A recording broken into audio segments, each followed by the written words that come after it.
नमस्कार, मैं हूं आयुषी रावत। आप देख रहे हैं पल्स 24 न्यूज। चलिए बढ़ते हैं कर्नाटक की खबरों की ओर। कर्नाटक के हुबली में मुख्यमंत्री के आर्थिक सलाहकार बसवराज राय रेड्डी ने भविष्यवाणी की है, जहां उन्होंने प्रेस वार्ता करते हुए बीजेपी पर निशाना साधा। कहा कि मल्लिकार्जुन खड़गे को लेकर बीजेपी नेता व्यंग्यात्मक बातें करते हैं। वह एक वरिष्ठ राजनीतिक नेता है, उनकी तुलना किसी से नहीं की जा सकती है। साथ ही कहा कि मैंने पहले ही भविष्यवाणी की थी कि मल्लिकार्जुन खड़गे अखिल भारतीय कांग्रेस कमेटी के अध्यक्ष बनेंगे।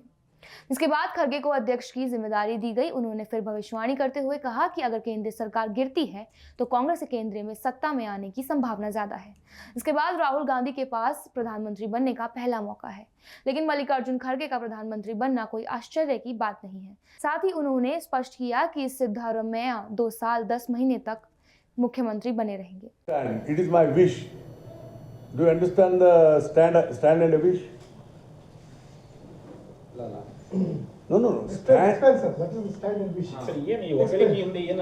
ಸ್ಟ್ಯಾಂಡ್ ಅಂದರೆ ನಾನು ನೋಡಪ್ಪ, ನನ್ನ ನಿಲುವು ಇದು ಹಿಂಗಾಗಬೇಕು ಅಂತ ನಾನು ವಿಶ್ ಮಾಡ್ತೇನೆ ಅವ್ರಿಗೆ.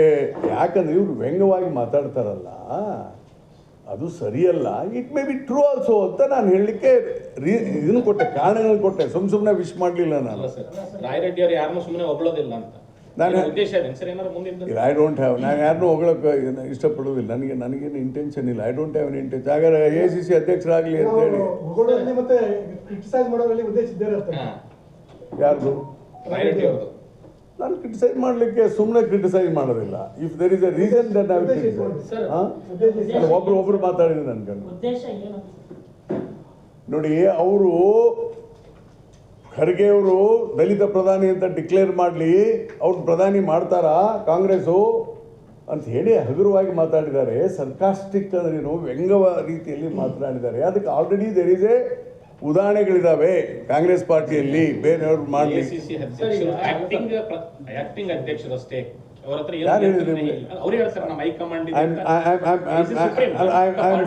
I am sorry for your this statement. ಅವರು ಆ್ಯಕ್ಟಿಂಗ್ ಅಧ್ಯಕ್ಷರಲ್ಲ. He is a, please permit me to speak. He is really elected powerful president. What is high command? High command ಅಂದರೆ ಸೋನಿಯಾ ಗಾಂಧಿ, ರಾಹುಲ್ ಗಾಂಧಿ, ಖರ್ಗೆ ಇಂಡಿವಿಜುವಲ್ ಅಲ್ಲ. There is a working committee. ಯಾವುದು? Congress working committee ಇದೆ. Congress working committee collective is a party. High command ಅಂದ್ರೇನು? Highest order of the party. There's a working committee. So working committee will decide. That's why Kharge ಅವರು ಹೇಳಿದ್ದು party high command will decide. ಅಂದರೆ party ಇವರು individuals ಅಲ್ಲ.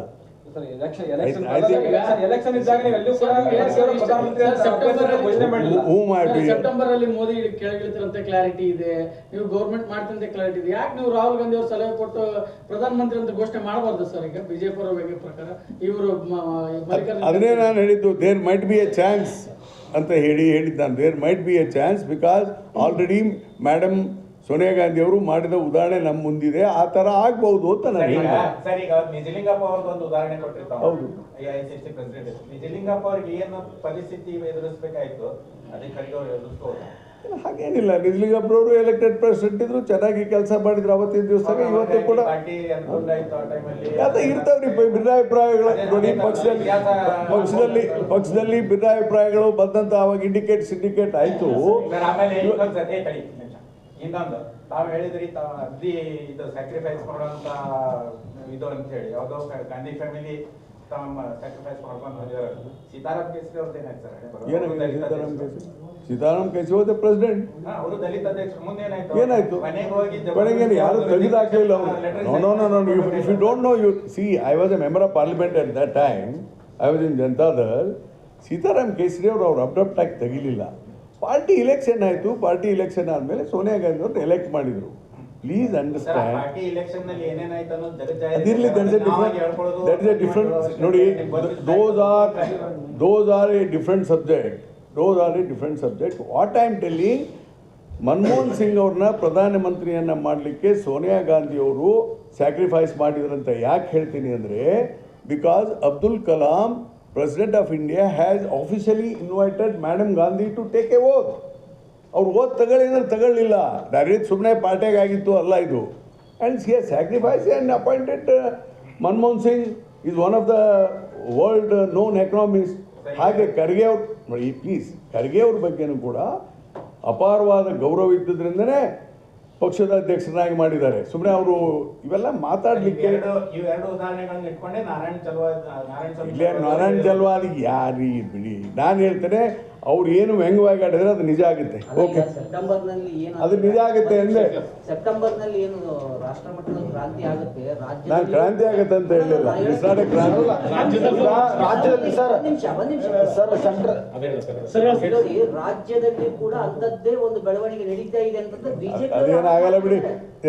ಸೆಪ್ಟೆಂಬರ್ನಾಗ ಯಾವುದು ಕ್ರಾಂತಿ ಆಗಲ್ಲ. There might be changes. ನಿಮಗಾದ್ರೆ ಆಗಲ್ಲ, ಬಟ್ ಅಲ್ಲಿ ಆಗುತ್ತೆ ಅಂತ ಯಾಕೆ think ಮಾಡ್ತಾರೆ? ನಾನು ಕ್ರಾಂತಿ ಅಂತ ಹೇಳಿಲ್ಲ. ಅಲ್ಲಲ್ಲ, ಅಲ್ಲ, ನಾನು ಹೇಳ್ತಾ ಇಲ್ಲ. I am not using that ಕ್ರಾಂತಿ, the same ಬೆಳವಣಿಗೆ. I think we'll end for this.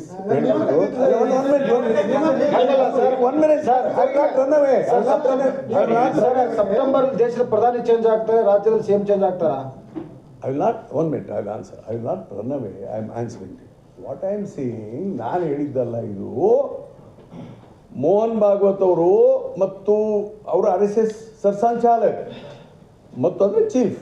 And also BJP, they have one policy in their party, 75 years ಗೆ ಕೆಳಗಿಳಿಬೇಕು. ಎಕ್ಸೆಪ್ಷನ್ ಇದೆ. ಸರ್ ಅವ್ರು ಆಲ್ರೆಡಿ Let them tell. ಅದನ್ನೇ ಓಪನ್ ಆಗಿ ಹೇಳಿ ಅವರು.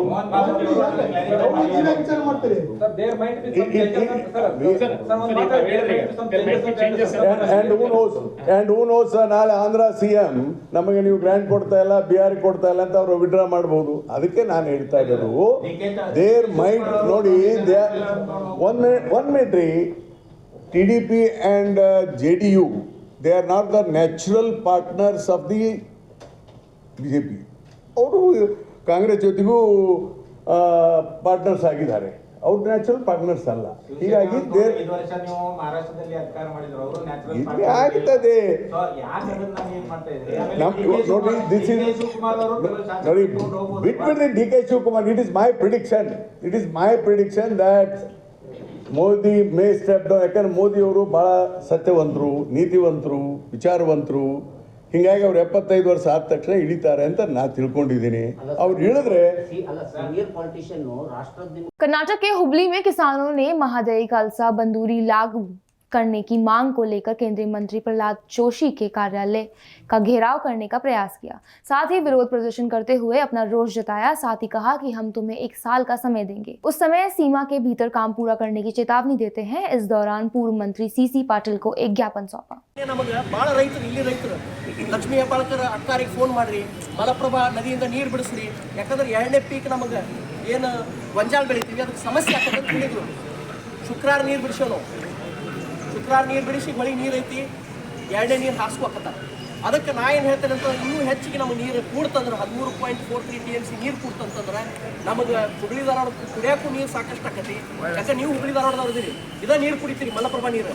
ಅದಕ್ಕೆ ಆ ನೀರು ಕುಡಿದಿದ್ದು ಒಂದು ಇದಕ್ಕಾರ ಇದನ್ನ ಹೆಂಗಾರ ಮಾಡಿ ಭೂಪೇಂದ್ರ ಯಾದವ್ ಅವ್ರಿಗೆ ಹೇಳಿ ಈ ಏನು ವನ್ಯಜೀವಿ ಸಂರಕ್ಷಣೆ ಕಾಯ್ದೆಯನ್ನು ಟೋಟಲ್ ನಿವಾರಣೆ ಮಾಡ್ರಿ. ಮುಂದೆ ನಾವು ಇದನ್ನೇನು ಹೋರಾಟ ಸುಮ್ಮನೆ ಬಿಡುದಿಲ್ಲ, ಇದು ಪಕ್ಷಾತೀತ ಜಾತ್ಯತೀತ ಹೋರಾಟ. ನಾವು ಕಾಂಗ್ರೆಸ್ ಪಕ್ಷಕ್ಕೂ ಮನವಿ ಮಾಡ್ಕೊಂತೀವಿ. ಮನವಿ ಮಾಡ್ಕೊಂಡು ಇಮಿಡಿಯೇಟ್ ಟೆಂಡರ್ ಕರೆದ ಕೆಲಸ ಶುರು ಮಾಡೋದು. ಯಾರು ಬೆನ್ ತಟ್ಟುಕೋದು ಬೇಡ. ಯಾಕಂದ್ರೆ ಇದಾಗ ರಾಜಕಾರಣ ಅವ್ರು ಮಾಡ್ತಾರಂತ ಇವ್ರು ಮಾಡ್ತಾರಂತ ಅವರು. ನಮಗೆ ಯಾವುದು ಆ ವಿಚಾರ ಇಲ್ಲ, ಯಾವುದು ರಾಜಕಾರಣ ಮಾಡಕತ್ತಿಲ್ಲ ನಾವು. ಎಲ್ಲರಿಗೂ ರೈತರಿಗೆ ನೀರು ಬೇಕು, ಎಲ್ಲರಿಗೂ ಕಾರ್ಮಿಕರಿಗೆ ನೀರು ಬೇಕು, ಎಲ್ಲ ಅಧಿಕಾರಿಗಳಿಗೆ ನೀರು ಬೇಕು, MP ಗಳಿಗೆ ನೀರು ಬೇಕು, ಮಂತ್ರಿಗೂ ನೀರು ಬೇಕು. ಅದಕ್ಕೆ ಯಾವುದು ರಾಜಕಾರಣ ಮಾಡೋದು ಬೇಡ. ಕುಡಿ ನೀರು ಜಾತ್ಯತೀತವಾಗಿ ಪಕ್ಷಾತೀತವಾಗಿ ಎಲ್ಲರೂ ಒಂದಾಗೋದು, ಒಂದಾಗಿ ಇದನ್ನು ಹೋರಾಟ ಮಾಡೋದು. ನೀವು ಭೂಪೇಂದ್ರ ಯಾದವ್ ಹತ್ರ ಹೋರಾಟ ಮಾಡ್ರಿ, ನಾವು ಇಲ್ಲಿ ಕೆಳಗೆ ಏನು ಹೋರಾಟ ಮಾಡ್ಬೇಕು, ಹೋರಾಟ ಮಾಡೇ ಮಾಡ್ತೀವಿ. ನೀವು ತಲೆ ಕೆಡಿಸ್ಕೊಬೇಡ್ರಿ ಅದ್ರ ಬಗ್ಗೆ. ನಾವು ಇದನ್ನು ಮನವಿ ಕೊಡಕ್ಕೆ ಬಂದೇವಿ. ಇನ್ನು ನಿಮಗೆ 6 ತಿಂಗಳಿಂದ 1 ವರ್ಷ ಟೈಮ್ ಕೊಡ್ತೀವಿ ನಾವು.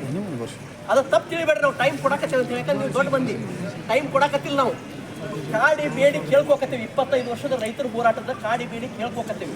ಅದಕ್ಕೆ ಇನ್ನೊಂದು 6 ತಿಂಗಳು 1 ವರ್ಷದಾಗ ನೀವು ಇದನ್ನು ಮಾಡ್ರಿ ಅಂತೇಳಿ ನಾನು ಮನವಿ ಮಾಡ್ಕೊತೀನಿ. ಯಾಕಂದ್ರೆ ಆಲ್ರೆಡಿ ಗೋವಾ ವಿಜ್ಞಾನಿಗಳು ಏನು ಕೊಟ್ಟಾದ ಮೇಲೆ ಅಲ್ಲಿ ಮನೋಜ್ ಅನ್ನೋರು ರೆವಲ್ಯೂಷನರಿ ಪಾರ್ಟಿ ಆಫ್ ಗೋವಾ ಹೋರಾಟ ಮಾಡ್ತಾರೆ. ಅವರು ನೀಲಿ ಟಿ ಶರ್ಟ್ ಹಾಕೊಂಡು ಆ ಒಂದು ಕಚೇರಿ ಮುಂದೆ ಇಲ್ಲಿ ನೀರು ಬಿಡಬೇಡ್ರಿ, ಇವರು ಸುಳ್ಳು ಹೇಳಕತ್ತಾರ ವಿಜ್ಞಾನಿಗಳು ಅಂತೇಳಿ. ಅಲ್ಲಿ ವಿಜ್ಞಾನಿಗಳು ಹೆಂಗೆ ಸುಳ್ಳು ಹೇಳ್ತಾರ? ಅಲ್ಲಿ ವಿಜ್ಞಾನಿಗಳ ವಿರುದ್ಧ ಹೋರಾಟ ಮಾಡ್ರ ಮೇ ತಿಂಗಳು, ಭಾಳ ದಿನ ಆಗಿಲ್ಲ. ಅದಕ್ಕೆ ನಾ ಈ ಹೋರಾಟ ಕೈ ಎತ್ಕೊಳ್ಬೇಕಾಯ್ತು. ಯಾಕಂತಂದ್ರೆ ನಮ್ಮ ರೈತರನ್ನ ಒಡೆದು ಬಿಟ್ರಿ ರಾಜಕಾರಣಿಗಳು. ರೈತರನ್ನ ಒಡೆದು ಹೆಂಗಾಗೈತೆ ಅಂದ್ರೆ ಅವರೊಂದು ಹೋರಾಟ ಮಾಡ್ತಾರೆ, ಇವರೊಂದು ಹೋರಾಟ ಮಾಡ್ತಾರೆ. ಈಗ ರೈತರನ್ನ ಕೂಡಿಸೋ ಕೆಲಸ ಮಾಡಾಕ್ತೀನಿ ನಾನು. ಅದಕ್ಕೆ ರೈತರನ್ನ ನರಗುಂದ ಭಾಗದಾಗ ರೈತರು ಅಷ್ಟು ಕೂಡ್ಯಾರ. ಇನ್ನು ರಾಜಕಾರಣ ನಡೆಯುವುದಲ್ಲಿ ಯಾವ ರಾಜಕಾರಣ ಬ್ಯಾಳಿ ನಡೆಸುವಂಥ ಪ್ರಯತ್ನ ಆಗೋದ್ರಲ್ಲಿ. ಯಾಕಂದ್ರೆ ರೈತರು ಭಾಳ ಬುದ್ಧಿವಂತರ್ತಾರೆ. ಯಾಕಂದ್ರೆ ಅವ್ರು ಕಬ್ಬು ಬೆಳೆದ್ರೆ ರೊಕ್ಕ ಬರ್ತೈತಿ. ಉಳಿದು ತೊಗೊಂಡು ಏನು ಮಾಡ್ತಾರೆ ರಾಜಕಾರಣ ತೊಗೊಂಡು. ಯಾಕಂದ್ರೆ ನಮ್ಮನ್ನು ನರಗುಂದ ಭಾಗದಾಗ 120 ಎಕರೆ ಹೊಲ ಅದಾವು. ನಮಗೆ ಕಬ್ಬು ಬೆಳೆದ್ರೆ ನಮಗೂ ಒಂದು 50-60 ಲಕ್ಷ ರೂಪಾಯಿ ವರ್ಷಕ್ಕೆ ಬರ್ತೈತಿ. ಅದಕ್ಕೆ ನಾವು ಯಾರು ರಾಜಕಾರಣಕ್ಕೂ ಬಗ್ಗೋದಿಲ್ಲ. ನಮಗೇನೈತೆ ಅಂದ್ರೆ ನೀರು ಬೇಕು, ನಮ್ಮ ವ್ಯವಸಾಯಕ್ಕೆ ಅನುಕೂಲ ಆಗಬೇಕು, ಕುಡಿಯೋಕೆ ನೀರು ಬೇಕು. ರೈತರ ಹೋರಾಟ ನೀವು ಬೆಂಬಲ ಮಾಡಿರಿ, ನಿಮಗೆ ಹೆಚ್ಚು ಒಳ್ಳೆ ಹೆಸರು ಬರ್ತೈತಿ ಮುಂದಿನ ದಿನ. ಯಾಕಂದ್ರೆ ನಾವು ಮನೆ ಮುತ್ತಿ ಹಾಕ್ಬೇಕಂತೀವಿ, ಬೇಡ ಒಳ್ಳೇದಲ್ಲ. ಒಂದೇ ಟೈಮ್ ನಾವು ಬರಾಕತ್ತೇವೆ ಅಂದ್ರೆ ಮನವಿ ಮಾಡ್ಕೊಳ್ಳೋದು ಅಂತ ವಿಚಾರಕ್ಕೆ ಬಂದೇವಿ. ಆದ್ರೆ ನರಗುಂದ ಬಂಡಾಯದವ್ರು ನಾವು ನಮ್ಮ ರಕ್ತ ನರಗುಂದ ಬಂಡಾಯದ ರಕ್ತ ಐತಿ, ಬೇರೆ ರಕ್ತ ಇಲ್ಲ ನಮ್ಮ ಕಡೆ ಮಾಡ್ಕೊಂಡು ಎಚ್ಚರಿಸ್ತೀವಿ. ಮುಂದೆ ನಮ್ಮ ಹಿರಿಯರು 40 ವರ್ಷ ವಿಜಯ್ ಕುಲಕರ್ಣಿ ಅಜ್ಜಾರ್ ಹೋರಾಟ ಮಾಡ್ಯಾರ. ಇವರು ವೀರಪ್ಪ ಕಡ್ಲಿಕೊಪ್ಪ ಏನು ಚಿಕ್ಕನರಗುಂದಾಗಿಂದ ನರಗುಂದ ಬಂಡಾಯದಾಗ ಮೃತಪಟ್ಟ ಊರವರು ವಿಜಯ್ ಕುಲಕರ್ಣಿ ಅಜ್ಜ ಅವರು. ಅದಕ್ಕೆ ಅವರು ಹೋರಾಟ ಮಾಡಕತ್ತಾರ. 40 ವರ್ಷ ಆತ. ಆ ಹೋರಾಟಕ್ಕೆ ಒಂದು ಅನುಕೂಲ ಆಗಲಿ ಅಂತ ಹೇಳಿ ನಮ್ಮ ಮನವಿ ಐತಿ. ಯಾಕಂದ್ರೆ ಹಲವಾರು ನಮ್ಮ ನರಗುಂದ ಹಳ್ಳಿಯರು ಎಲ್ಲ ಲೀಡರ್ಗಳು ಬಂದಾರ. ಇವ್ರು ಅನ್ನೋದಿಲ್ಲ, ಹೆಸರು ಯಾರ್ದು ತಗೊಳ್ಳೋದಿಲ್ಲ, ತಪ್ಪು ತಿಳ್ಕೊಬೇಡ್ರಿ. ಯಾಕಂತಂದ್ರೆ ಇದು ನಮ್ಮ ನೀರಿನ ಹೋರಾಟ ಐತಿ. ಮತ್ತು ನಮ್ಮ ಕಾಂಗ್ರೆಸ್ ಲೀಡರ್ ಅದಾರ, ನಮ್ಮ ಹುಬ್ಳಿ ಶಹರದ ಭಾಳ ಜನ ಅದಾರ, ಯಾರ್ದು ಹೆಸರು ತಗೊಳ್ಳೋದಿಲ್ಲ. ಯಾಕಂತಂದ್ರೆ ಈ ಹೋರಾಟ ನಮ್ದು ಜಾತ್ಯತೀತ ಪಕ್ಷಾತೀತ ಹೆಸರು ಇಲ್ಲದ ಹೋರಾಟ ಇರುತ್ತೆ. ನಮ್ಮ ಹೋರಾಟ ಬರೀ ನೀರು ಹೋರಾಟ, ಅನುಕೂಲ ಆಗ್ಲಿ ಅಂತ ಹೋರಾಟ ಮಾಡಕತ್ತೀವಿ. ಯಾಕಂದ್ರೆ ವಿಜಯ್ ಕುಲಕರ್ಣಿ ಅದು 40 ವರ್ಷದಿಂದ ಹೋರಾಟ ಮಾಡಕತ್ತಾರ. ಅವು ಅನುಕೂಲ ಆಗ್ಲಿ ಅಂತ ನಾವು ಹಿಂದೆ ಮುಂದಿಲ್ಲ, ನಾವು ಹೋರಾಟ ಅವ್ರು ಹಿಂದೆ ಮಾಡಕತ್ತೀವಿ. ಯಾಕಂದ್ರೆ ಅವು ಏನು ಮಾಡೋದು ಹೇಳ್ಬೇಕು ಅಜ್ಜ. ಅದಕ್ಕೆ ಈ ಹೋರಾಟ ಮಾಡಕತ್ತೀವಿ. ಅಜ್ಜಿಗೆ ಒಂದು 2 ಮಾತು ಮಾತಾಡಕ್ಕೆ ನಾನು ಮಾಡಿಕೊಡ್ತೀವಿ. 1980 ರೈತ ಬಂಡಾಯ ಆಗಿದ್ದು, ನೀರು ಹರಿಯದ ರೈತರ ಹೊಲಕ್ಕೆ ಟ್ಯಾಕ್ಸ್ ಹಾಕಿದ್ದು, ಬೆಟರ್ಮೆಂಟ್ ಕೈ ಹಾಕಿದ್ರಿಂದ ಶುರುವಾದಂಥ ಈ ಹೋರಾಟ ಇವತ್ತು ಕಳಸಾ ಬಂಡೂರಿ ನದಿಗಳನ್ನು, ನಾಲೆಗಳನ್ನು ಮಲಪ್ರಭಾ ನದಿಗೆ ಜೋಡಿಸ್ಬೇಕನ್ನುವಂಥ ಒಂದು ಅಂತಿಮ ಹಂತಕ್ಕೆ ಬಂದಿದೆ. ಬಹುತೇಕ ನಮ್ಮ ಪ್ರಹ್ಲಾದ್ ಜೋಶಿ ಸಾಹೇಬರ ನೇತೃತ್ವದಲ್ಲಿ ಕೇಂದ್ರ ಸಚಿವರಾದ ಮೇಲೆ ಇದಕ್ಕೆ ಸ್ವಲ್ಪ ವೇಗನೂ ಹೆಚ್ಚಿಗೆ ಆಯಿತು. ಸನ್ಮಾನ್ಯ ಬೊಮ್ಮಾಯಿ ಅವರು, ಇದಕ್ಕಿಂತ ಪೂರ್ವದಲ್ಲಿ ಸನ್ಮಾನ್ಯ BS ಯಡಿಯೂರಪ್ಪನವರು ಈ ಒಂದು ಪ್ರಾಜೆಕ್ಟಿಗೆ ಪ್ರಪ್ರಥಮವಾಗಿ ಯಾರಾದರೂ ಅನುದಾನವನ್ನು ಬಿಡುಗಡೆ ಮಾಡಿದರೆ 100 ಕೋಟಿ ರೂಪಾಯಿಗಳನ್ನು ಸನ್ಮಾನ್ಯ ಯಡಿಯೂರಪ್ಪ ಸಾಹೇಬರು ಬಿಡುಗಡೆ ಮಾಡಿದರು. ತದನಂತರ ಬಸವರಾಜ ಬೊಮ್ಮಾಯಿ ಅವರು ನೀರಾವರಿ ಸಚಿವರಾದಾಗ ಅದಕ್ಕೆ ಬೇಕಾಗುವಂಥ ರೂಪರೇಷೆಗಳನ್ನು ನೆರವೇರಿಸಿದ್ದು. ನಾನಾಯ್ತು, ಶಂಕರ್ ಪಾಟೀಲ್ ಮನೇನಕೊಪ್ಪ ಆಯ್ತು, ಜೋಶಿ ಅವರಾಯ್ತು, ಬೊಮ್ಮಾಯಿ ಅವರಾಯ್ತು, ವಿಜಯ್ ಕುಲಕರ್ಣಿ ಅವರ ನೇತೃತ್ವದಲ್ಲಿ ಜಂತರ ಮಂತರದಲ್ಲಿ ಹೋಗಿ ನಾವು ಸ್ಟ್ರೈಕನ್ನು ಕೂಡ ಮಾಡಿದ್ದೀವಿ. ಅದರ ಫೋಟೋಗಳು ಇನ್ನೂ ನಮ್ಮ ಹತ್ರ ಅದಾವೆ. ಈಗ ಒಂದು ಅಂತಿಮ ಘಟ್ಟಕ್ಕೆ ಅದು ಬಂದಿದೆ. ಬಹುತೇಕ 90 to 95% problems have been solve. ಒಂದು ವನ್ಯಜೀವಿಗಳ ಧಾಮ ಅನ್ನುವಂಥದ್ದು ಒಂದು ಇದೆಯಲ್ಲ, ಅದು ಒಂದು ಕ್ಲಿಯರೆನ್ಸ್ ಆಯ್ತಂದ್ರೆ ಕಳಸಾ ಬಂಡೂರಿ ನಾಲೆಗಳು ಕೂಡ್ತಾವೆ. ಖಂಡಿತವಾಗಿಯೂ ನರೇಂದ್ರ ಮೋದಿಜಿ ನೇತೃತ್ವದ ಸರ್ಕಾರ, ಪ್ರಹ್ಲಾದ್ ಜೋಶಿ ಅವರ ನಾಯಕತ್ವ ಇರ್ಬೋದು, ಬೊಮ್ಮಾಯಿ ಅವರ ನಾಯಕತ್ವ ಇರ್ಬೋದು, ಜಗದೀಶ್ ಶೆಟ್ಟರ್ ಅವರ ನಾಯಕತ್ವ ಇರ್ಬೋದು, ಗದ್ದಿಗೌಡರು ಇರ್ಬೋದು, ಪಕ್ಷಭೇದ ಮರೆತು ಕಾಂಗ್ರೆಸ್ ಹಾಗೂ BJP ಎಲ್ಲ ಸಂಸದರ ಒತ್ತಾಸೆಯ ಮೇರೆಗೆ ಆದಷ್ಟು ಬೇಗನೆ ಈ ಯೋಜನೆ ಕೈಗೂಡ್ತೈತಿ ಅನ್ನುವಂಥ ಭರವಸೆ ಇದೆ. ಹೋರಾಟ ಇರಬೇಕು. ಹೋರಾಟ ಇದ್ದಾಗಲೇ ರಾಜಕಾರಣಿಗಳಿಗೂ ಕೂಡ ಸ್ವಲ್ಪ ಬೇಗ ಕೆಲಸ ಮಾಡಬೇಕನ್ನುವಂಥ ಒಂದು ಎಚ್ಚರಿಕೆ ಇರ್ತೈತಿ. ಆ ಎಚ್ಚರಿಕೆಯನ್ನು हुबली एक धर्मस्थल हिंदू भावनाओं से जुड़ा निर्वाचन क्षेत्र है, जहां सभी जातियों और समुदाय के लोग वहां जाते हैं। धर्मस्थल की अपनी मान्यता है, किसी भी मामले को मंदिर से जोड़ना नहीं चाहिए। इसी को लेकर विधायक महेश तेंगनकाई ने कहा कि इस मामले में कुछ भी कहकर समाज में भ्रम पैदा करने की कोई जरूरत नहीं है। SIT से सच्चाई सामने आने दीजिए, सच्चाई सामने आने के बाद बात करेंगे। ನಾನು ಬೆಳಗ್ಗೆನೂ ಕೂಡ ನಿನ್ನೆ ನಾನು ಬಾಗಲಕೋಟೆಗೆ ಹೋದಾಗ ಅವ್ರು ಭೇಟಿಯಾಗತಕ್ಕಂಥ ಪ್ರಯತ್ನ ಮಾಡಿದ್ದೆ. ಬಟ್ ಆಲ್ರೆಡಿ ಡಿಸ್ಚಾರ್ಜ್ ಆಗಿ ಅವರು ಮಠಕ್ಕೆ ತೆರಳಿದ್ರು. ಹೀಗಾಗಿ ಅವ್ರು ಭೇಟಿ ಆಗೋಕ್ಕಾಗಲಿಲ್ಲ. ಇವತ್ತು ಬೆಳಗ್ಗೆ ನಾನು ಫೋನಲ್ಲಿ ಅವ್ರ ಜೊತೆ ಮಾತಾಡಿದ್ದೇನೆ. ಆರೋಗ್ಯದಲ್ಲಿ ಏನೂ ಸಮಸ್ಯೆ ಇಲ್ಲ, ಚೆನ್ನಾಗಿದ್ದೇನೆ ಅಂತಕ್ಕಂಥ ಮಾತನ್ನು ಪೂಜ್ಯ ಗುರುಗಳು ಹೇಳಿದ್ದಾರೆ. ಹೀಗಾಗಿ ನಾವೆಲ್ಲರೂ ಕೂಡ ಅವ್ರ ಆರೋಗ್ಯದ ಬೇಗನೆ ಸುಧಾರಣೆ ಆಗಲಿ. ಮುಂದಿರ್ತಕ್ಕಂಥ ದಿನದಲ್ಲಿ, ಯಾಕಂದರೆ ಸಮಾಜಕ್ಕೆ ಬಹುದೊಡ್ಡದಾದಂಥ ಕೊಡುಗೆಯನ್ನು ಗುರುಗಳಿಂದ ಆಗಬೇಕಾಗುತ್ತೆ. ಆ ನಿಟ್ಟಿನಲ್ಲಿ ಎಲ್ಲ ಒಳ್ಳೆಯ ಕಾರ್ಯಗಳೇ ಆಗಲಿ ಅನ್ನುವಂಥದ್ದನ್ನು ಅಷ್ಟೇ ಹಾರೈಸ್ತೀನಿ. SIT ರಚನೆ ಮಾಡಿದೆ ಸರ್ಕಾರ. ನೋಡಿ, ಮಾಡಲಿ, ಸರ್ಕಾರ ಮಾಡಲಿ, ಸತ್ಯಾಸತ್ಯತೆ ಏನು ಅನ್ನುವಂಥದ್ದನ್ನು ಹೊರಗೆ ಬರುತ್ತೆ. ಅದು ಯಾವ ವಿಷಯದಲ್ಲಿ ಏನಾಗಿದೆ, ಯಾರು ಹೇಳಿದ್ರೆ ಅವೆಲ್ಲ ಬರಲಿ. ಸತ್ಯಾಸತ್ಯತೆ ಬಂದ ಮೇಲೆ ಏನನ್ನುವಂಥ ಹೇಳಿಕೆಗಳನ್ನು ಕೊಡೋಕ್ಕೆ ಸಾಧ್ಯ ಆಗುತ್ತೆ. ಸರ್, ಕೆಲ ಶಕ್ತಿಗಳು ಧರ್ಮಸ್ಥಳ ಟಾರ್ಗೆಟ್ ಮಾಡಿ ಈ ರೀತಿ ಅಪಪ್ರಚಾರ. ನೋಡಿ, ಒಂದು ಹಿಂದೂ ಧಾರ್ಮಿಕ ಭಾವನೆಗಳನ್ನು ಉಳಿದಿರ್ತಕ್ಕಂಥದ್ದು ಧರ್ಮಸ್ಥಳ ನಮ್ಮದು. ಎಲ್ಲ ಅಲ್ಲಿ ಇರ್ರೆಸ್ಪೆಕ್ಟಿವ್ ಆಫ್ ಕಾಸ್ಟ್ ಎಲ್ಲ ಜಾತಿ ಜನಾಂಗದವರು ಕೂಡ ಹೋಗಿ ಅಲ್ಲಿ ನಡ್ಕೊತಾರೆ. ಯಾರೋ ಒಂದು ಜಾತಿಗೆ ಸೀಮಿತವಾಗಿರ್ತಕ್ಕಂಥ ದೇವಸ್ಥಾನ ಅದಲ್ಲ. ಹೀಗಾಗಿ ಅದಕ್ಕೆ ಆಗಿರ್ತಕ್ಕಂಥ ಒಂದು ಮಾನ್ಯತೆಯನ್ನು ಕರ್ನಾಟಕದಲ್ಲಿ ಪಡ್ಕೊಂಡಿದೆ. ಹೀಗಾಗಿ ಅದನ್ನು ದೇವಸ್ಥಾನದನ್ನು ಜೋಡಿಸುವಂಥದ್ದು ಯಾರೂ ಕೂಡ ಮಾಡಬಾರ್ದು. ಯಾರೋ ವೈಯಕ್ತಿಕ ವ್ಯಕ್ತಿಗಳ ಮೇಲೆ ಇತ್ತು ಇನ್ನೊಂದಿತ್ತಂದ್ರೆ ಅದ್ರ ಬಗ್ಗೆ ಮಾತಾಡಲಿ. ಅದರ ದೇವಸ್ಥಾನದ ಹೆಸರನ್ನು ಹೇಳಿ ಈ ರೀತಿ ವಿನಾಕಾರಣ ಸಮಾಜದಲ್ಲಿ ಗೊಂದಲ ಸೃಷ್ಟಿಸ್ತಕ್ಕಂಥ ಕೆಲಸವನ್ನು ಯಾರೂ ಮಾಡಬಾರ್ದು ಅಂತ ಆಗ್ರಹವನ್ನು ಮಾಡ್ತೇನೆ. कर्नाटक के हुबली में कुंडला संगम पीठ के जय मृत्युंजय श्री को जहर देने की कोशिश की गई, जिसके बाद विधानसभा में विपक्ष के उपनेता अरविंद बेलद ने गंभीर आरोप लगाए हैं कि जय मृत्युंजय श्री को भोजन में जहर मिलाकर उनकी हत्या करने की योजना बना रहे हैं। तबीयत बिगड़ने के बाद पता चला था कि फूड पॉइजनिंग हुई है। साथ ही कहा कि मठ के बाहर मुस्लिम समुदाय के 2 लड़के मौजूद हैं। वो दोनों मठ में आने जाने वालों की जानकारी इकट्ठा कर रहे हैं और वीडियो बना रहे हैं। उन्होंने कहा कि समाज उन्हें ये कुकर्म करते हुए देख रहा है और समाज उन्हें उनके कुकर्मों की सजा देगा। 2A आरक्षण के लिए संघर्ष कर रहे स्वामी जी को नीचा दिखाने की कोशिश हो रही है। ಕೂಡಲ ಸಂಗಮ ಜಯ ಮೃತ್ಯುಂಜಯ ಸ್ವಾಮೀಜಿ ಅವರು ಹಾಸ್ಪಿಟಲಲ್ಲಿ ಅಡ್ಮಿಟ್ ಆಗಿ ಅವರು ಆರೋಗ್ಯ ಕೆಟ್ಟೈತೆ, ಅವ್ರಿಗೇನೋ ಫುಡ್ ಪಾಯ್ಸನಿಂಗ್ ಆಗಿದೆ ಅನ್ನೋಂಥ ವಿಷಯ ನಾನು ಕೇಳಿಬಂದಿದ್ದೆ. ಆ ಮಠಕ್ಕೆ ಕಿಲಿ ಹಾಕಿದ್ರು. ಆ ಮಠದ ಕಿಲಿ ಎಲ್ಲ ಅಲ್ಲಿ ಭಕ್ತಾದಿಗಳು ಕೂಡಿ ತೆಗೆಸಿದ ಮೇಲೆ ಅಲ್ಲಿ ಸ್ವಾಮೀಜಿಯವರು ಅಲ್ಲೇ ಮತ್ತೊಮ್ಮೆ ಮಠನ ಒಳಗೆ ಹೋಗಿ ಅಲ್ಲಿ ವಿಶ್ರಾಂತಿ ಪಡಿಬೇಕಾದ್ರೆ ಅಲ್ಲಿ ಹೊರಗೆ ಒಂದು 2 ಮುಸ್ಲಿಂ ಸಮಾಜದ ಹುಡುಗರು ಅವ್ರು ಬಂದು ಅಲ್ಲಿ ಯಾರು ಬರ್ತಾರೆ ಯಾರು ಹೋಗ್ತಾರೆ ಅದ್ರ ಬಗ್ಗೆ ವಿಡಿಯೋ ಮಾಡ್ಕೊಳ್ಳೋದು ಬರ್ಕೊಳ್ಳೋದು ಇಂಥೆಲ್ಲ ಮಾಡಾತಾರೆ ಅಂಥೇಳಿ ಅಲ್ಲಿರುವಂಥ ಭಕ್ತಾದಿಗಳು ನನಗೆ ಫೋನ್ ಮಾಡಿ ಹೇಳಿದರು. ಅದಾದ ನಂತರ ನನಗೆ ಗೊತ್ತಾಯ್ತು ಅದೇ ಮುಸ್ಲಿಂ ಸಮಾಜದ ಹುಡುಗರು 1-2 ದಿನ ಕೆಲಸ ಮಾಡಿ ಅಡುಗೆ ಮನೆಯೊಳಗೆ ಹೋಗಿದ್ದರು ಅಂಥೇಳಿ. ಅಡುಗೆ ಮನೆಯೊಳಗೆ ಯಾಕೆ ಹೋಗಿದ್ರಿ ಏನು ಅಂತ ಅಲ್ಲಿದ್ದವ್ರು ಐತಲ್ಲ ಅವ್ರಿಗೆ ಬಂದು ಪ್ರಶ್ನೆ ಅದು ಮಾಡಿದರು. ಅದಾದ ಸ್ವಲ್ಪ ಹೊತ್ತಿನ ಮೇಲೆ ನಮ್ಗೆ ಗೊತ್ತಾಯ್ತು ಸ್ವಾಮೀಜಿಯವರ ಆರೋಗ್ಯದಲ್ಲಿ ಏರುಪೇರಾಗಿದೆ ಅಂಥೇಳಿ. ನಾನು ಸ್ವಾಮೀಜಿಯವರಿಗೆ ಫೋನ್ ಮಾಡಿದ್ದೆ. ಸ್ವಾಮೀಜಿಯವರು ಹೇಳಿದರು, ಹೌದು ನನಗೆ ಯಾಕೋ ಸಮಾಧಾನ ಇಲ್ಲ, ನನಗೇನೋ ಯಾರೋ ವಿಷ ಪ್ರಾಶನ ಮಾಡಿರ್ಬೋದು ಅನ್ನುವಂಥ ಸಂಶಯವನ್ನು ಅವರು ವ್ಯಕ್ತಪಡಿಸಿದರು. ಊಟದಲ್ಲಿ ಏನಾದರೂ ಹೆಚ್ಚು ಕಡಿಮೆ ಹಾಕಿದ್ದಾರೆ ಅಂಥೇಳಿ. ಈಗ ಸ್ವಾಮೀಜಿಯವರು ಹಾಸ್ಪಿಟ್ಲಲ್ಲಿ ಅಡ್ಮಿಟ್ ಆಗಿದ್ದಾರೆ. ಈಗ ನಾನು ಮತ್ತು ನಮ್ಮ ಹರಿಹರದ ಮಾಜಿ ಶಾಸಕರಾದ ಶಿವಶಂಕರ್ ಅವರು ಕೂಡಿ ಸ್ವಾಮೀಜಿಯವ್ರನ್ನ ನೋಡಲಿಕ್ಕೆ ಬಾಗಲಕೋಟೆಗೆ ಹೊರಟಿದ್ದೇವೆ. ಇದೊಂದು ಭಾಳ ಅಂದರೆ ಭಾಳ ದುಷ್ಕೃತ್ಯ.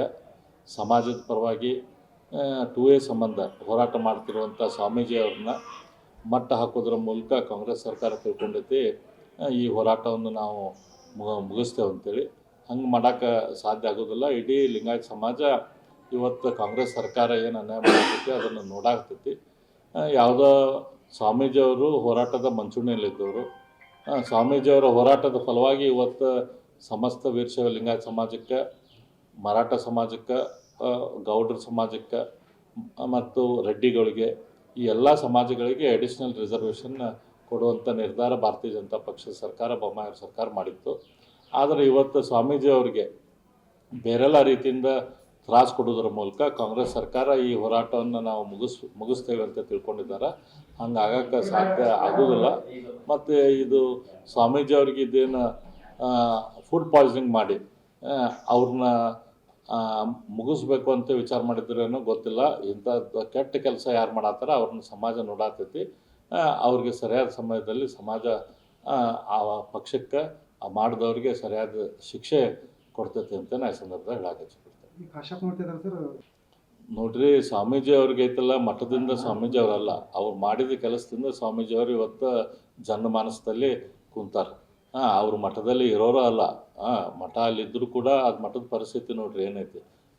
ಅವ್ರು ಐತಲ್ಲ ಸ್ವಾಮೀಜಿಯವರು ಯಾವುದೋ ಮಠದ ಮೇಲೆ ಅಥವಾ ಯಾವುದೋ ಸ್ಥಾನದ ಮೇಲೆ ಆಕಾಂಕ್ಷಿಗಳಿಲ್ಲ. ನೀವು ಒಂದು ಬಿಟ್ಟು 10 ಸ್ವಾಮೀಜಿಯವ್ರು ಮಾಡಿದ್ರು ಕೂಡ ಜನ ನಮ್ಮ ಸಮಾಜದ ಸ್ವಾಮೀಜಿ ಅಂತ ಗುರುತಿಡಿಯೋದು ಜಯ ಮೃತ್ಯುಂಜಯ ಸ್ವಾಮೀಜಿಯವ್ರನ್ನ. ಅವ್ರನ್ನ ಬಿಟ್ಟು ಬೇರೆ ಯಾರನ್ನೂ ಸಮಾಜ ಗುರುತಿಸೋದಿಲ್ಲ.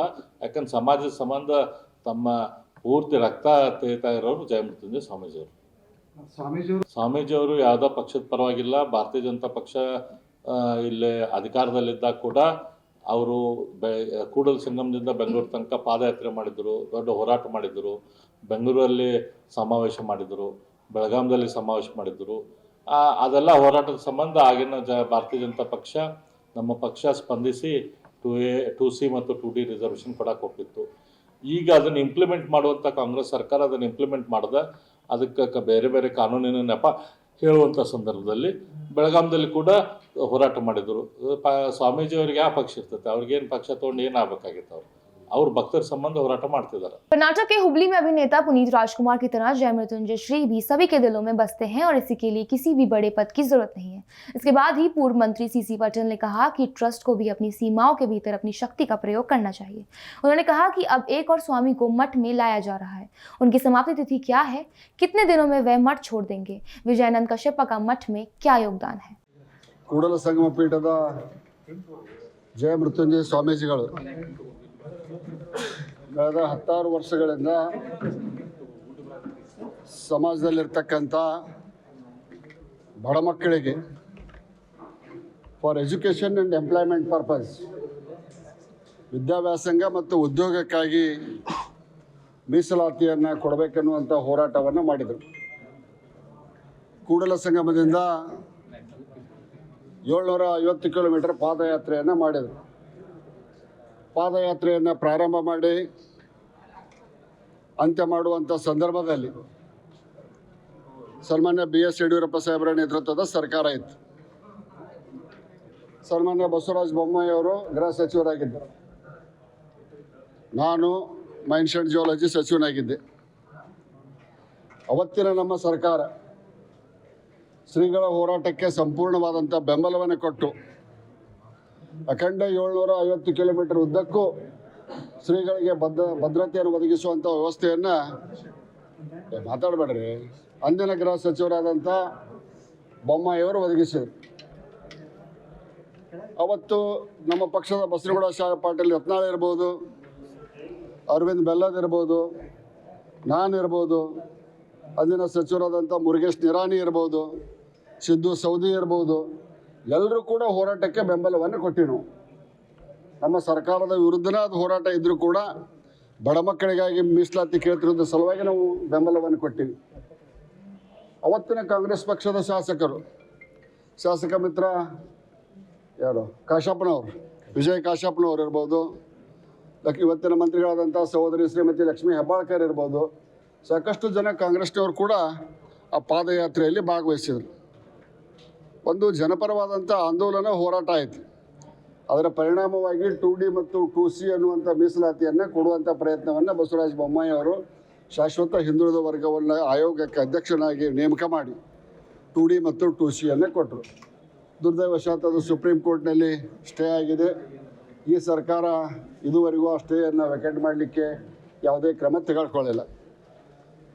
ಅಷ್ಟರೊಳಗೆ ಚುನಾವಣೆ ಘೋಷಣೆ ಆದಂಥ ಸಂದರ್ಭದಲ್ಲಿ ಕಾಂಗ್ರೆಸ್ಸಿನ ಪಂಚಮಸಾಲಿಯ ಎಲ್ಲ ಶಾಸಕರು ನಮ್ಮ ಸರ್ಕಾರ ಬಂದರೆ 24 ತಾಸಿನೊಳಗಾಗಿ ಪಂಚಮಸಾಲಿ ಸಮಾಜಕ್ಕೆ 2A ಮೀಸಲಾತಿಯನ್ನು ಕೊಡಿಸ್ತೇವೆ ಅಂತೇಳಿ ಶಾಸಕ ಮಿತ್ರರಾದಂಥ ಕಾಶಪ್ಪನವ್ರು ಹೇಳಿದ್ದು ಇನ್ನೂ ತಮ್ಮ ಮಾಧ್ಯಮದ ಕ್ಲಿಪ್ಪಿಂಗ್ನಲ್ಲಿ ಇರ್ಬೋದು. ಆದರೆ ಯಾಕೋ ಏನು ಶ್ರೀಗಳಿಗೆ ಮತ್ತು ಕಾಶಪ್ಪನವ್ರಿಗೆ ವೈಮನಸ್ಸು ಉಂಟಾಗಿದೆ. ಇದು ಸಮಾಜದ ವಿಷಯವಾಗಿದ್ದರಿಂದ ನಾವು ಇದನ್ನು ಪ್ರತಿಷ್ಠೆಗೆ ತೆಗೆದುಕೋಬಾರ್ದು. ಏನಾದರೂ ಶ್ರೀಗಳಿಂದ ನ್ಯೂನತೆ ಆಗಿದ್ರೆ, ಕಾಶಪ್ಪನವರಿಂದ ನ್ಯೂನತೆ ಆಗಿದ್ರೆ, ಸಮಾಜದಲ್ಲಿ ಶಾಸಕರಿಗಿಂತ ದೊಡ್ಡ ಹಿರಿಯರು ಸಾಕಷ್ಟಿದ್ದಾರೆ. ಕೂಡಿಕೊಂಡು ವಿದಿನ್ 4 ವಾಲ್ಸ್ ಸೆಟ್ರೇಟ್ ಮಾಡೋಣಂಥ ಮನವಿಯನ್ನು ನಾನು ಕಾಶಪ್ಪನವರಿಗೆ ಮಾಡ್ತೇನೆ. ತಪ್ಪಾಗಿರ್ಬೋದು ಯಾರಿಂದಾದರೂ.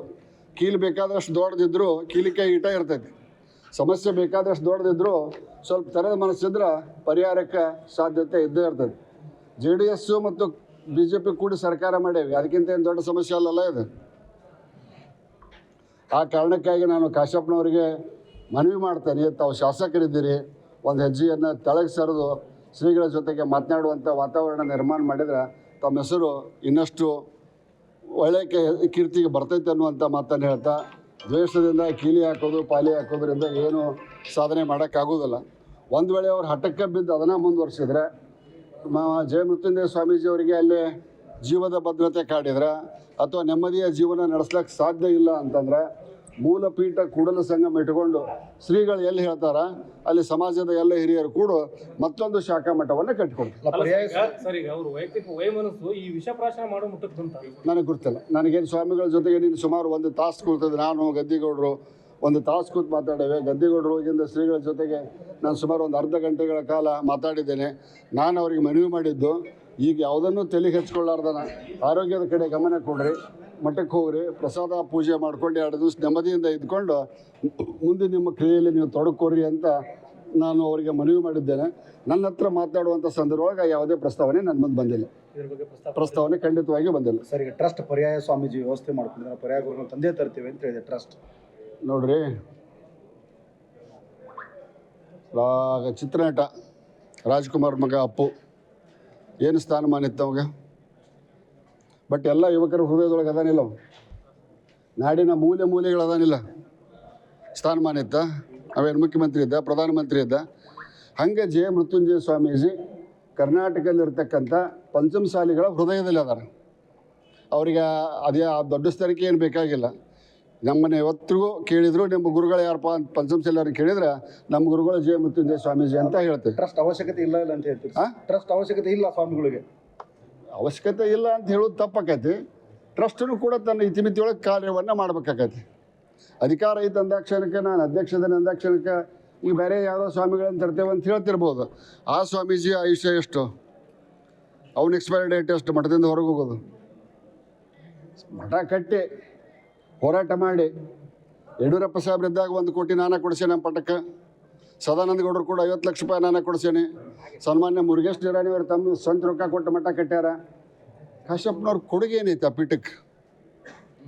What is his contribution to that ಪೀಠ? ಸರ್, ಅದನ್ನ ಹೇಳ್ತಾರೆ. ಈಗ ಸ್ವಾಮೀಜಿಗಳು ಈಗ ಒಂದು ಪ್ರಚಾರ ತಗೋತಾ ಇದ್ದಾರೆ. ನಮ್ಮ ತಂದೆಯವ್ರ ಕಾಲದಿಂದನೂ ಟ್ರಸ್ಟ್ ಇದ್ನಿತ್ತು, ಟ್ರಸ್ಟ್ ಸ್ಥಾಪನೆ ಮಾಡ್ತೀವಿ ನಾವು 2008 ಫೆಬ್ರವರಿ 9ಕ್ಕೆ ಅಂತ ಹೇಳ್ತಾರೆ. ನೋಡ್ರಿ, ಸುಮ್ಮನೆ ಅಧಿಕಾರ ಐತೆ ಅಂತೇಳಿ ಏನಾರ ನಾವು ಮಾತಾಡ್ತೇವೆ. ಮತ್ತು ಅವಾಗ ಇತ್ತಂದ್ರೆ 750 ಕಿಲೋಮೀಟರ್ ಪಾದಯಾತ್ರೆಯೊಳಗೆ ಕಾಶ್ಯಪ್ನವ್ರು ಯಾಕೆ ಭಾಗಿಯಾದ್ರೆ? ಯಾಕೆ ಸರ್ ಈಗ ಇಷ್ಟೆಲ್ಲ ಬೆಳವಣಿಗೆ? ಕಾರಣ ಏನು ಸರ್ ಇದಕ್ಕೆ? ಕಾರಣ ಏನು ಸರ್ ಇಷ್ಟೆಲ್ಲ ಬೆಳವಣಿಗೆ? ಏನು ಸಚಿವ ಸ್ಥಾನ ಏನು ಬೇರೆ ಏನು ಪ್ಲಾನ್ ಐತೆ ಏನು ಸರ್ ಇದು? ಬಹುತೇಕ ಹೇಳಿದ್ದೆ ಕರೆ ಇರ್ಬೇಕು. ನೀವು ಏನು ಪ್ಲಾನ್ ಸರ್ ಈಗ? ನೋಡ್ರಿ, ನಾನು ಇದರೊಳಗೆ ಮುಖ್ಯಮಂತ್ರಿಗಳ ಮೇಲೆ ಆರೋಪ ಮಾಡೋಕ್ಕೆ ಸಿದ್ಧನಿಲ್ಲ. ಯಾವುದೇ ಮುಖ್ಯಮಂತ್ರಿಗಳು ಈ ರೀತಿ ಮಾಡಂತ ಯಾರಿಗೂ ಹೇಳೋದಲ್ಲ. ಆದರೆ ನಾವು ಏನೋ ಒಂದು ಆಸೆ ಇಟ್ಕೊಂಡವರು ವರಿಷ್ಠರನ್ನ ಮೆಚ್ಚನೆ ಮಾಡೋಕ್ಕೆ ಏನಾದರೂ ಒಂದು ಕ್ರಮವನ್ನು ಮಾಡ್ತಿರ್ತೇವೆ, ಏನಾದರೂ ಒಂದು ಚಟುವಟಿಕೆಯನ್ನು ನೋಡ್ರಿ ನಾ ಹೆಂಗೆ ಮಾಡೀನಿ, ನೋಡ್ರಿ ನಾ ಹಂಗೆ ಮಾಡೀನಿ ಅಂತ. ಅದನ್ನು ಅವ್ರ ಪಕ್ಷದ ಹೈಕಮಾಂಡ್ ಗುರುತಿಸಬೇಕು. सलमान DK शिवकुमार। इसके साथ बने रहिए, देखते रहिए पॉल्स 24 न्यूज़। नमस्कार।